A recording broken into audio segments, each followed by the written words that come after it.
Welcome back.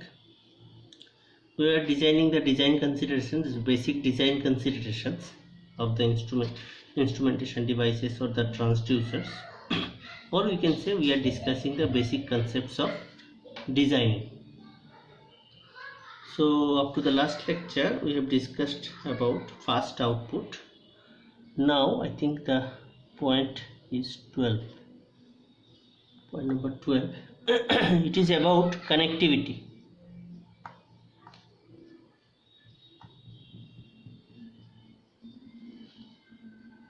It is about connectivity. So what do we mean by the connectivity, right? Connectivity, of course, we are designing, we are discussing about the transducers or instrumentation devices. So this about only those devices, how it must be connected. Say if I take an example of flow meter or flow transmitter. So actually in the industry the transmitters are being used, but as it is a preliminary subject you will learn about the transducers. So we will discuss with consideration that we are putting the transducer instead of transmitter, but practically speaking we used to connect the transmitters in the industrial aspect. So just for example, you just consider, say it is a building. I am just drawing a typical structure of the building. Say this is a building wall. Okay, now I have to put a flow pipe through around this building. Okay, so just consider this is the flow pipe, the green color, this is the pipe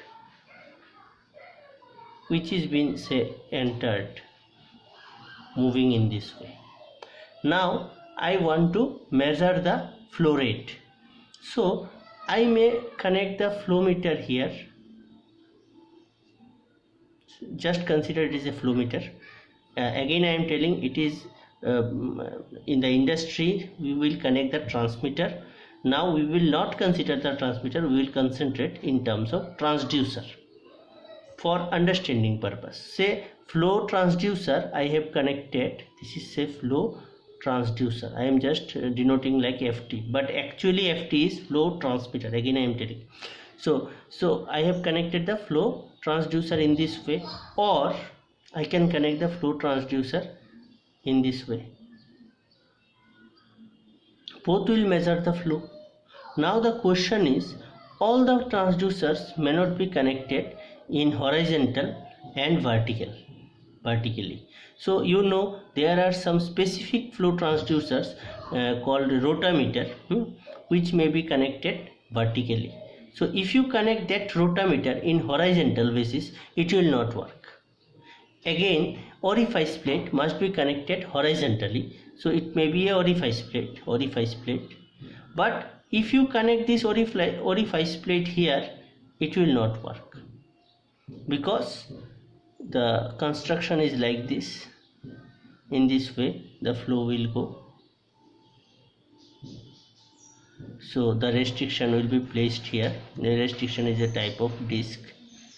So if you put this orifice plate in this direction, then it will give you a wrong output. So it must not be connected horizontally.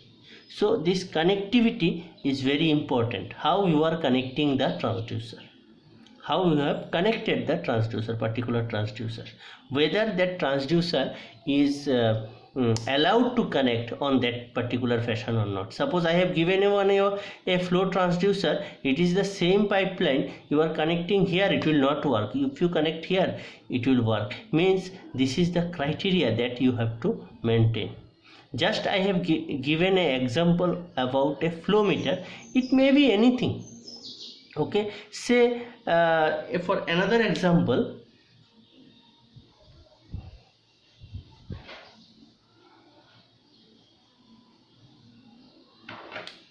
say I am having a big transformer here. Just consider it is a transformer.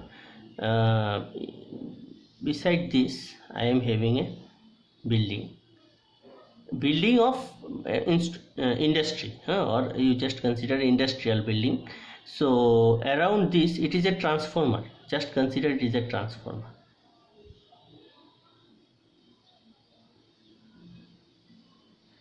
It is a transformer, big transformer. With this side you want to measure some displacement. Okay, so for displacement measurement, as you know, you can connect the LVDT. You have placed a LVDT near this building, but as it is a transformer, even though the shielding and other things are there, say there is a leakage of flux, that flux will link with the LVDT's coil also, so it will malfunction over there. So where to place the transducer, it is very important. Even though you have connected the displacement transducer over there, and there is a big source of noise, so this transformer, whatever the leakage flux is linking or leaked from the transformer, and which is been affecting the working of the LVDT, it will be treated as a noise for this LVDT. For this LVDT it is a noise. So you have to consider the leakage prone area, okay, or noise free area. There only you have to place the transducer. As you have studied the instrumentation devices 1, or your subject may be sensor and transducer 1, so you know that it comes under a magnetic transducer, this LVDT. So if you are placing a magnetic transducer, you must check whether there is some other magnetic sources are connected nearby to the device, so that it must not affect the actual working of the LVDT. So this is all about the connectivity, how you are going to connect the things. Again, there are lots of parts like how to connect the piping and all. Those everything we will not discuss right now. Just to make you understand, I am just explaining this. Okay. Next point is reference.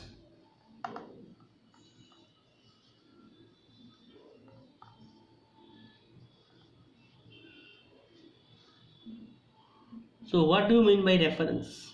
You know, in voltage sources, in current sources, there is a reference. Again, I think you have studied the thermocouple. In the thermocouple, there is a cold junction compensation is required. Means there must be some reference which must be considered in case of thermocouple. But in the RTD, there is nothing called reference. Means reference junction compensation, those type of things are not required in some transducers, but in certain transducers the referencing is required. So it is all about its working principle. So we must not say that if the reference is there it is good, or not there it is good. It is not like that. But if the referencing is not required, it is a good criteria for a great design. Okay. So but if something is required, the referencing, then it is a good thing. In the wireless transmitters also we will find this type of problems. Okay. So you will not understand right now what is a transmitter, just I have told. Next point is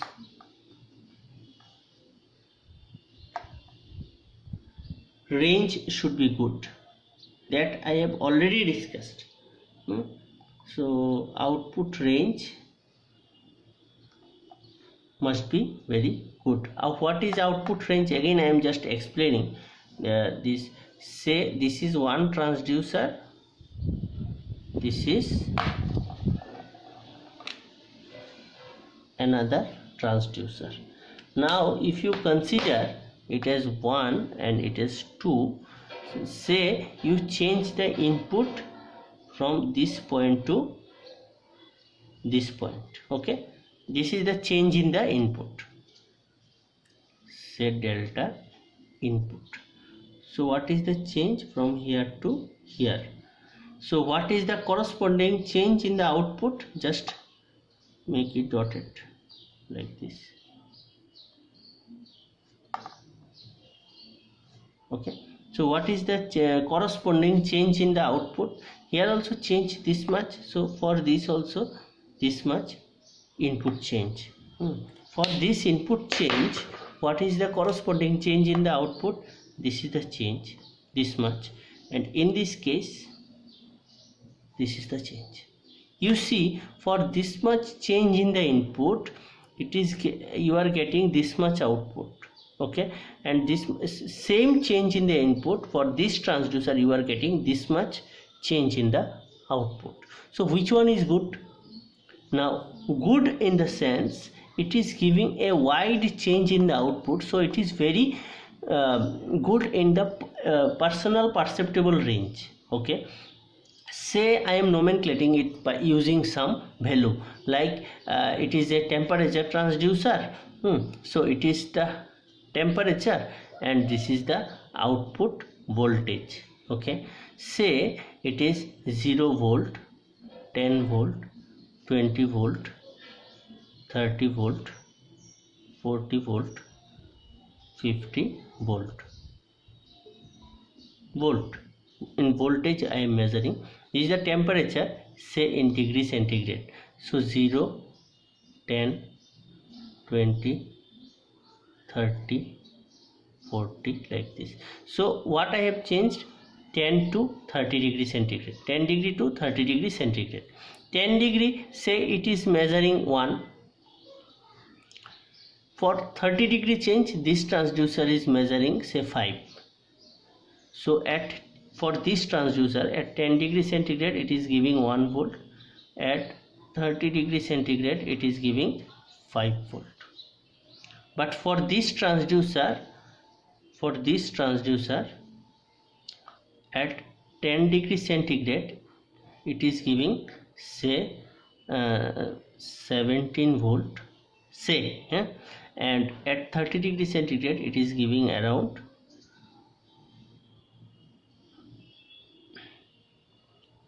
50 volt. Whose range is higher? Its range is high. Its range is very high. So which must be preferred? This one must be preferred, as its output range is very high, large. Okay, so in another term you can say this: its slope m1 and its slope m2. So m2 is greater than m1. So slope is higher, sensitivity is higher, as well as the output range is also higher. We will see what is sensitivity and all. Okay, I think this much is clear. Okay, thank you.